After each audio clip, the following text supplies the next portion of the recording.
Hi friends, welcome to MSP keeping. నేను మీ Sai. Okay friends, మనం ఈరోజు గోయంపేట దగ్గర ఉన్న రామగిరికిల్ల గుట్ట, ఇక్కడ కేవీకే ఉంది, కృషి విజ్ఞానిక కేంద్రం. సో ఫ్రెండ్స్, ఇక్కడికి వచ్చినాం మనం. ఫ్లవరింగ్ ఎలా ఉందో చూద్దామని. సో ఫ్రెండ్స్, ఇక్కడికి వస్తే ఎంట్రీ అయ్యేటప్పుడు ఒక గేట్ కూడా లేదు ఫ్రెండ్స్, కట్టే పెట్టారు. కట్టేనే గేట్ అయింది. ఇక్కడ లోపల వెళ్దామంటే సార్ కూడా లేడు, సెక్యూరిటీ ఓనిస్తలేడు. వెళ్దాం, మనం సార్తో మాట్లాడదాం. లోపలికి వెళ్ళి వెనుక చూడండి ఫ్రెండ్స్, బ్యాక్గ్రౌండ్ అంతా గుట్టలు. ఇటు చూడండి నీలగిరి చెట్లు బ్యాక్ సైడ్, అలాగే అక్కడ పెద్ద గుట్ట ఉన్నది మళ్ళటే. సో ఫ్రెండ్స్, ఇదంతా ఇక్కడ ఫారెస్ట్ ఏరియాలా ఇదంతా ఇక్కడ ఉంది. ఓకే ఫ్రెండ్స్, వెళ్ళి చూద్దాం మరి ఎలా ఉంటుంది లోపల. సో ఫ్రెండ్స్, ఇదంతా చుట్టూ ఫెన్సింగ్, ఇదంతా ముందు గేట్ కూడా లేదు. అలాగే మన బీచ్కి సెక్యూరిటీ కోసం. ఇటు కూడా ఏం లేదు ఫ్రెండ్స్, కేవీకే ఇక్కడ. అటు కూడా ఏం లేదు ఫ్రెండ్స్, చూపిస్తుంది అనుకుంటా మీకు. చూడండి ఫ్రెండ్స్, అటు కూడా ఏం లేదు. ఇది pinching friends, watchman pinching close చేస్తుంది. ఇప్పుడు లోపల కూడా బంద్ అయ్యింది. ఫ్లవరింగ్ ఉంది ఫ్రెండ్స్, అంటే సపోటా తోట ఉంది, మామిడి తోట ఉంది. సార్ భాస్కర్ సార్ ఇక్కడ కేవీకేలో ఉంటాడు. ఈ సార్ని విజిట్ అయ్యి మనం ఇక్కడ చూస్తున్నాం ఫ్లవరింగ్ అనేది. చూస్తే ఇది ఫ్లవరింగ్ అనేది మన బీచ్కి వర్కౌట్ కాదు ఫ్రెండ్స్. సో ఏంటంటే మళ్ళీ ఇటు అన్ని జంతువులు వస్తాయట. ఈ కొండ ప్రాంతంలో ఇక్కడ అవన్నీ వస్తాయి కాబట్టి కొంచెం ఇబ్బంది ఫ్రెండ్స్. ఇక్కడ మళ్ళీ అలాగే ఇక్కడ ఫ్లవరింగ్ కూడా లేదు, పెడదామన్నా కూడా. ఇటు పక్క పొంటి నీలగిరి చెట్లు ఉన్నాయి ఫ్రెండ్స్, అవి కూడా చూద్దాం. అక్కడ ముందుంది జామ తోట ఫ్రెండ్స్, ఒక 50-60 చెట్లు ఉన్నాయి. అవి మొత్తం పిందెలు అవి ఎండిపోయినాయి ఫ్రెండ్స్. సో ఫ్రెండ్స్, ఇప్పుడైతే ఇక్కడికి విజిట్ అయినాం. సార్, దీనికి వాటర్ ఎలా వస్తాయి సార్ మరి ఇక్కడికి?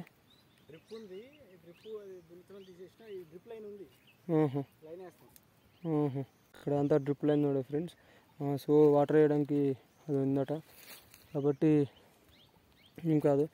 సో ఫ్రెండ్స్, ఇది సేలింగ్ కూడా ఇస్తారట, అంటే చెట్లు కాయలైనాక అమ్ముకోవడానికి కూడా ఈ సార్ వాళ్ళు అమ్ముతారట. ఈ తోటని, ఈ తోట ఉండి మామిడి తోట ఫ్రెండ్స్. ఎవరైనా వచ్చి ఇంట్రెస్ట్ ఉన్న వాళ్ళు స్టే మళ్ళీ వచ్చే సమ్మర్లో ఇక్కడికి వచ్చి పట్టుకోండి ఫ్రెండ్స్. ఈ సార్ వాళ్ళు చెప్పారు, అది ఎవరైనా వాళ్ళకు కూడా పనిచేస్తుంది. ఓకే ఫ్రెండ్స్, ఇంకా చూద్దాం మరి ఇంకా ఎలా ఉంటాయి లోపల. సో ఫ్రెండ్స్, ఇవే నీలగిరి చెట్లు అంటారు. చూస్తున్నారా ఎంత హైట్ ఉన్నాయో, అందుకే పొడుగుంటాయని కావచ్చు మన నీలగిరి చెట్లు అంటారు. ఎంత పొడుగు చూడండి ఫ్రెండ్స్, ఒకటి స్టమ్ హైట్ కంటే ఎక్కుతుంది. మనం లోపలగా పోతాం, మరి ఏమైనా ఉంటే దేవుంది అయ్యా, బతుకుతాం. ఏమి ఉండకుండా చూడు, లోపలికైతే పోతున్నా ఫ్రెండ్స్. మరి డైరీ చేసి ఎవరు లేరు ఫ్రెండ్స్, ఒక్కడనే వెళ్తున్నా. అంతా మరి ఏమేమో ఉంటాయి అంటారు, కొంచెం బతికే ఆశ లేదు ఫ్రెండ్స్. అందుకే అయినా భయపడుకుంటా మీకు వీడియోలు చూపించాలి అని చెప్పి వెళ్తున్నా ఫ్రెండ్స్.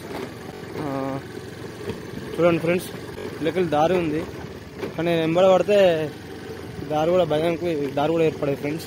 ఇంత ఉసుకున్నది మళ్ళా. ఈ గుట్ట దగ్గర దారి లేదు ఫ్రెండ్స్.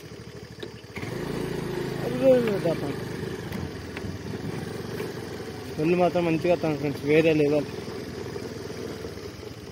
లెవెల్ వస్తాను ఫ్రెండ్స్ వెళ్ళాలి. చూడండి ఎంత హైట్ ఉన్నది ఒక్కొక్కటి. 2 స్తంభాల పొడవు ఉన్నాయి ఫ్రెండ్స్ ఒక్కొక్కటి. అయితే ఎన్ని సంవత్సరాలు సెట్ అయ్యామో కానీ మంచిగానే పెరిగినాయి, ఇక్కడ మంచిగానే ఉన్నాయి. 2 ఎకరాలు అంతా ఉన్నట్టున్నాయి ఫ్రెండ్స్, ఇది 2-3 ఎకరాలు అంతా. పక్క పంటే గుట్ట, ఇప్పుడు ఏం అటాక్ చేసేది తెలియదు అటు. ఇక్కడ చూడండి ఇదంతా గుట్టనే, వెనుకపోతే గుట్టనే. మళ్ళీ అటు పోదా అంటే కూడా వెహికల్స్ పోవు, కొంచెం దూరం పోతాయి. మళ్ళీ మనం ఒక్కరే ఉన్నాం ఫ్రెండ్స్, ఎవరు లేరు. ఎవరైనా ఉంటే పోతాం కానీ. సో ఫ్రెండ్స్, ఇక రిటర్న్ అవుతున్నాం మరి.